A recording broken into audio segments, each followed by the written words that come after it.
सो red blood cell, जैसे कि नाम में लिखा है, रेड कलर के होते हैं। इनका मेन काम होता है ऑक्सीजन कैरी करना और to some extent carbon dioxide carry करना, जो कि एक केमिकल कंपाउंड जिसे कि हम हीमोग्लोबिन कहते हैं उसके जरिए करता है। जो रेड ब्लड सेल होता है वो लंग्स से ऑक्सीजन उठाता है जो कि इसके हीमोग्लोबिन से बाइंड करता है। फिर जैसे रेड ब्लड सेल लंग से बॉडी के बाकी हिस्सों में जाता है तो ये ऑक्सीजन को कैरी करते हुए लेते जाता है और दूसरी जगह में जाके ऑफलोड कर देता है या वहाँ उतार देता है, जहाँ की बाकी टिश्यू इस ऑक्सीजन को यूज़ करके एनर्जी प्रोड्यूस कर सकते हैं और अपना नॉर्मल काम कर सकते हैं। तो जब भी हीमोग्लोबिन एक कट ऑफ वैल्यू से कम होता है, इसे हम अनीमिया कहते हैं। इसके वजह से जो ज़रूरी पार्ट्स है वहाँ पे ऑक्सीजन कम अमाउंट में पहुँचता है और जब ऐसा सिचुएशन होता है तो जैसे मैंने बताया ऑक्सीजन कैरिंग कम हो जाती है। इसके वजह से वीकनेस आ सकती है क्योंकि आपके मसल्स में कम ऑक्सीजन पहुँच रहा है, आपके ऑर्गन्स में कम ऑक्सीजन पहुँच रहा है तो उसमें वीकनेस आती है।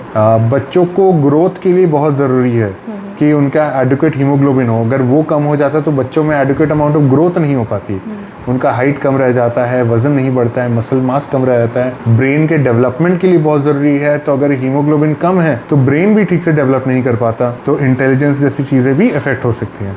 वीडियोस